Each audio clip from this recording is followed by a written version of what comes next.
सोनाली हत्याकांड मामले में गोवा के सीएम प्रमोद सावंत ने कहा 5 लोगों को गिरफ्तार किया जा चुका है। मामले की रिपोर्ट हरियाणा डीजीपी को भेजी जाएगी।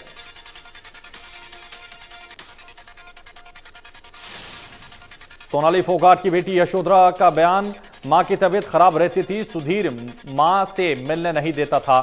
एक बार सुधीर खीर लेकर आए जिसे खाने के बाद मां की तबीयत खराब हो गई।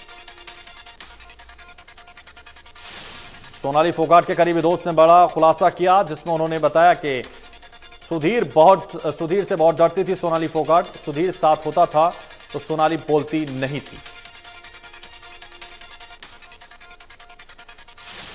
गोवा पुलिस पर सोनाली के भाई रिंकू ने बड़ा आरोप लगाते हुए कहा कि गोवा पुलिस ने पहले दिन हमारी एफआईआर नहीं दर्ज की, 3 दिन बाद पोस्टमार्टम के बाद दर्ज की एफआईआर। वहीं पूरे मामले में सीबीआई जांच होनी चाहिए।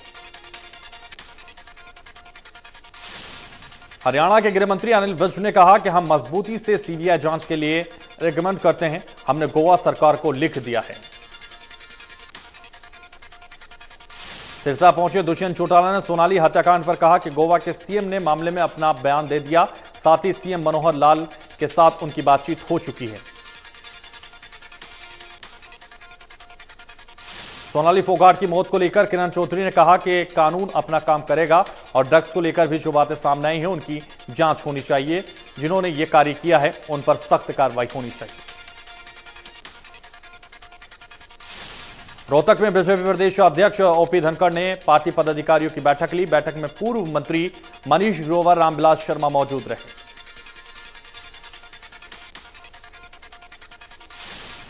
कैबिनेट मंत्री मूलचंद शर्मा ने फरीदाबाद में विकास कार्यों को लेकर अधिकारियों की समीक्षा बैठक की, जिसमें उन्होंने अधिकारियों को काम में लेट लतीफी के लिए भी लताड़ लगाई।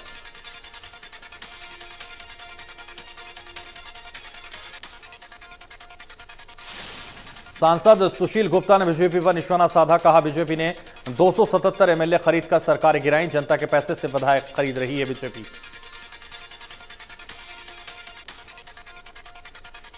राष्ट्रीय खेल दिवस के मौके पर खेल मंत्री संदीप सिंह ने बड़ा ऐलान किया। उन्होंने कहा कि 2009 के बाद खेलों में अच्छा प्रदर्शन करने वाले किसी खिलाड़ी की इनाम राशि अगर बची हुई है तो वो जल्द से जल्द आवेदन करें। हरियाणा के निकाय मंत्री कमल गुप्ता ने कहा कि देश को आजाद हुए 75 वर्ष हो चुके हैं, लेकिन देश को स्वाभिमान देश के प्रधानमंत्री नरेंद्र मोदी ने ही दिलवाया। अंबाला में किसानों ने धान की फसल खराब होने पर मुआवजे की मांग के लिए डीसी कार्यालय पर धरना दिया। किसानों ने कहा कि उनकी 5 वही फसल खराब हुई हैं, सरकार को मुआवजा देना चाहिए। हरियाणा सरकार की तरफ से ऑनलाइन पॉलिसी के तहत टीचर्स की ट्रांसफर प्रक्रिया चल रही है, जिसको लेकर पनहेरा खुर्द में बच्चों ने स्कूल के बाहर जाम लगा दिया और पॉलिसी का कड़ा विरोध किया। जाखल मॉडल संस्कृति स्कूल से 10 शिक्षकों का तबादला होने से खफा बच्चों ने स्कूल पर तालाबंदी करने की चेतावनी दे डाली। गुरुग्राम में भाई बहन के रिश्ते को शर्मसार कर देने वाली घटना सामने आई, जहां एक भाई ने जमीन विवाद के चलते अपनी सगी बहनों को लाठी डंडों के साथ बहरहमी से पिटाई कर दी। गुरुग्राम के निर्वाणा में रेजिडेंट ने सुरक्षा गार्ड को थप्पड़ मार दिया। पूरी घटना सीसीटीवी में कैद हो गई, जिसके बाद सोसाइटी के गार्ड ने प्रदर्शन किया।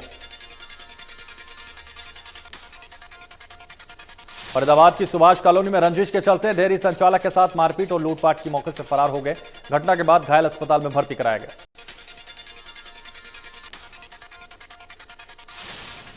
अंबाला के गांव बलाना में एक ही परिवार के 6 लोगों की संदिग्ध परिस्थितियों में मौत हो गई थी, जिसमें पुलिस ने कार्रवाई करते हुए बालकिशन ठाकुर को गिरफ्तार किया। पंचकूला के साथ लगते पिंजौर एरिया में 1.5 साल के बच्चे ने बोतल का ढक्कन निगल लिया। परिवार ने कड़ी मशक्कत के बाद ढक्कन को निकाल लिया, लेकिन जब तक बच्चे की मौत हो चुकी थी। फतेहाबाद में पुलिस लाइन के पास पेट्रोल पर बाइक सवार बदमाशों ने बंदूक के बल पर बाइक में पेट्रोल डलवाया और रफू चक्कर हो गया।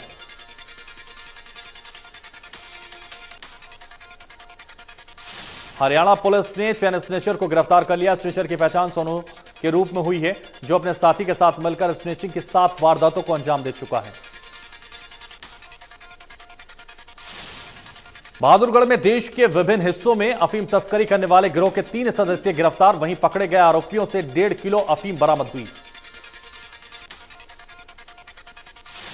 गुरुग्राम में तेज रफ्तार कार ने बाइक सवार को टक्कर मार दी। टक्कर मारने के बाद कार ने सवार कई मीटर तक उसको घसीटता हुआ ले गया। हरियाणा में पिछले 24 घंटे में 311 नए मामले दर्ज किए गए तो 3 मरीजों की जान चली गई। वहीं इस दौरान 580 मरीजों ने कोरोना को मात दी है।